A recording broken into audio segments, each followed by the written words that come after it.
ഏവർക്കും പുതിയൊരു വീഡിയോയിലേക്ക് ഹാർദമായ സ്വാഗതം. ഇന്നത്തെ വിഷയം നമുക്ക് വേനൽക്കാലത്ത് നമ്മുടെ തൊടിയിലും മറ്റും വരുന്ന പക്ഷിമൃഗാദികൾക്ക് നമുക്ക് എങ്ങനെയാണ് ഒരു ദാഹജലം അകറ്റാൻ സാധിക്കുന്നത്.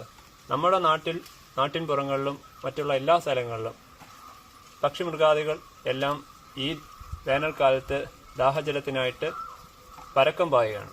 അതായത് മറ്റുള്ള സ്ഥലങ്ങളിലെല്ലാം ഒരു വീട്ടിലെ ഒരല്പം ഒരു പാത്രത്തിലാണെങ്കിൽ തന്നെ ശകലം വെള്ളം നമ്മുടെ തൊടിയിലോ നമ്മുടെ പറമ്പിലോ ഏതെങ്കിലും മൂലയ്ക്ക് അല്പം മാറ്റി വെച്ചിരുന്നാൽ അവയ്ക്ക് ദാഹം മാറ്റാനായിട്ട് സാധിക്കും. അപ്പോൾ നിങ്ങൾ ഈ ഒരു ചെയ്യുന്ന പ്രവൃത്തി എന്ന് പറയുന്നത് ഏറ്റവും നന്നായ ഒരു പ്രവൃത്തി തന്നെയാണ്. അവർക്ക് നന്നായിട്ട് വെള്ളം കുടിക്കാനും സാധിക്കും. അതുകൂടാതെ തന്നെ നമുക്കും മനസ്സിനൊരു ആനന്ദമാണ് അവർ വന്ന് വെള്ളം കുടിക്കുന്നത് കാണുമ്പോൾ തന്നെ.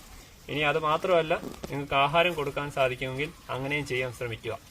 അവയ്ക്ക് വെള്ളം കൊടുക്കുന്നതോട് നമുക്കും ഒരു സന്തോഷം, അവയ്ക്ക് ദാഹം മാറ്റാനും സാധിക്കും.